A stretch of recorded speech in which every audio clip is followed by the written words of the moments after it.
Selamat pagi saudara-saudara yang dikasihi oleh Tuhan Yesus Kristus. Selamat bertemu lagi di hari Sabtu 17 September 2022 untuk bersama-sama menerima, memperhatikan, dan merenungkan apa yang akan Tuhan sampaikan kepada kita lewat renungan yang berjudul Tanda-tanda Kedewasaan Rohani. Bacaan firman Tuhan diambil dari surat Filipi pasal 4 ayat 2-9. Yang akan kita baca sekarang adalah Kolose pasal 4 ayat 12. Demikian bunyinya. Salam dari Epafras kepada kamu, ia seorang dari antaramu, hamba Kristus Yesus, yang selalu bergumul dalam doanya untuk kamu, supaya kamu berdiri teguh sebagai orang-orang yang dewasa dan yang berkeyakinan penuh dengan segala hal yang dikehendaki Allah. Saudara-saudara, surat Filipi ini ditulis oleh Rasul Paulus ketika ia berada di penjara Roma, kira-kira pada tahun 62 sampai 64 Masehi. Nasihat Paulus kepada jemaat di Filipi juga merupakan nasihat bagi kita sekalian. Paulus menuliskan paling tidak ada 4 sikap yang menunjukkan bahwa seseorang telah dewasa secara rohani, yaitu yang pertama, sehati sepikir. Nasihat ini ditujukan kepada Euodia dan Sintike. Nasihat ini sejajar dengan nasihat Paulus kepada Timotius dalam 2 Timotius pasal 2 ayat 24. Sedangkan seorang hamba Tuhan tidak boleh bertengkar, tetapi harus ramah terhadap semua orang. Sebagai hamba Tuhan, seharusnya Euodia dan Sintike tidak bertengkar walaupun ada perbedaan pendapat. Perbedaan pendapat pasti ada, karena memang setiap pelayan Tuhan berbeda latar belakangnya. Perbedaan yang ada seharusnya dipakai untuk saling melengkapi, bukan menjadi bahan pertengkaran. William Barclay, seorang penulis berkebangsaan Skotlandia yang telah menulis seperangkat komentar Alkitab populer tentang Perjanjian Baru berkata, Clemens dikenal dalam sejarah sebagai pembawa damai. Euodia dan Sintike dikenal sebagai perusak kedamaian. Saudara, ingin dikenal sebagai apakah saudara nanti? Pendamai atau perusak kedamaian? Hal yang kedua adalah bersukacita. Surat kepada jemaat di Filipi disebut juga sebagai surat sukacita. Paulus sangat menekankan tentang bersukacita. Lebih dari 12 kali kata sukacita ditulis dalam surat ini. Sukacita yang dimaksud bukan sukacita yang bergantung pada keadaan luar, yaitu ketika semua hal dalam keadaan baik, sehat, kebutuhan tercukupi, semua rencana berjalan dengan baik dan sebagainya.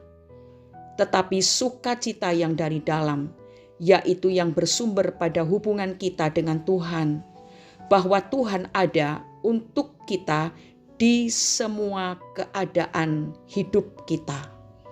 Bayangkan, Paulus berada di penjara ketika memberikan nasihat untuk tetap bersukacita. Ketiga, kebaikan hati. Hal-hal yang termasuk dalam kebaikan hati misalnya sabar, lemah lembut, ramah, tekun, perhatian, rendah hati, murah hati, adil, dan sebagainya. Paulus ingin kita dapat menunjukkan semua sifat ini kepada semua orang. Memang mudah untuk menunjukkannya kepada orang-orang yang baik, tetapi dapatkah kita menunjukkannya kepada orang yang memusuhi kita, bahkan yang pernah menyakiti hati kita? Motivasi yang mendorong sikap kebaikan hati ini haruslah karena Tuhan sudah terlebih dahulu mengasihi kita. Keempat, tidak khawatir. Adalah wajar jika sesaat kita khawatir untuk sesuatu hal. Yang diwaspadai dan diperingatkan oleh Rasul Paulus di sini adalah kekhawatiran yang terus-menerus. sehingga dapat menghilangkan damai sejahtera dan mengikis iman percaya kita kepada Allah. Paulus memberikan jalan untuk menghilangkan kekhawatiran yang ada dengan membawa segala keinginan kita dalam doa dan permohonan dengan ucapan syukur. Saudara-saudara, mari kita mengoreksi diri kita masing-masing. Sudahkah di dalam diri kita nampak tanda-tanda kedewasaan rohani yang telah kita dengar? Mungkin baru 1 atau 2, tetapi Tuhan ingin keseluruhannya ada dalam diri kita. Sesungguhnya memang tidak mudah untuk menjadi orang yang dewasa dan dapat menunjukkan tanda-tanda kedewasaan rohaninya ini. Itulah sebabnya kita butuh Roh Kudus untuk menolong kita saat kita lemah, saat kita putus asa, saat kita ketakutan, kekhawatiran begitu menguasai kita.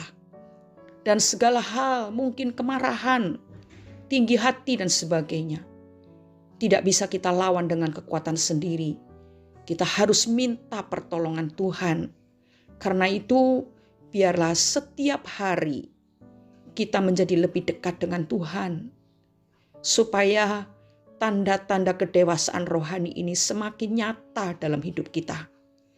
Tidak ada seorang pun di antara kita yang sudah sempurna, tetapi kita bersama-sama menuju kepada kesempurnaan dengan pertolongan firman dan penyertaan Roh Kudus. Dengan niat dan tekad yang kuat, maka kita akan bisa menunjukkan kepada dunia, terutama di hadapan Tuhan, tanda-tanda bahwa kita dewasa secara rohani. Mari kita berdoa. Terima kasih Bapa di surga, kalau pagi hari ini Engkau menegur kami, supaya kami meneliti kehidupan kami masing-masing. Karena ternyata memang tanda-tanda kedewasaan rohani seringkali masih samar Tuhan dalam hidup kami. Tetapi kami percaya Engkau melihat keseluruhan hati kami, bahwa di situ ada kerinduan untuk menjadi dewasa di dalam kerohanian kita sesuai dengan standar yang Tuhan sudah tetapkan. Berikanlah kepada kami kekuatan lewat kuasa firman dan Roh Kudus supaya kami dapat bertumbuh terus menjadi dewasa sampai akhirnya kami sempurna seperti Yesus. Terima kasih Bapa di surga, hanya di dalam nama Tuhan Yesus Kristus kami naikkan doa dan ucapan syukur. Amin. Semakin dewasa rohani seseorang, semakin serupalah ia dengan Kristus. Selamat berakhir pekan, saudara. Biarlah renungan yang kita telah dengar menjadi renungan yang kita renungkan secara serius, karena bila kita ingin bertemu dengan mempelai laki-laki sorgawi yaitu Yesus Kristus, maka kita harus menjadi jemaat, yaitu mempelai perempuan yang dewasa secara rohani.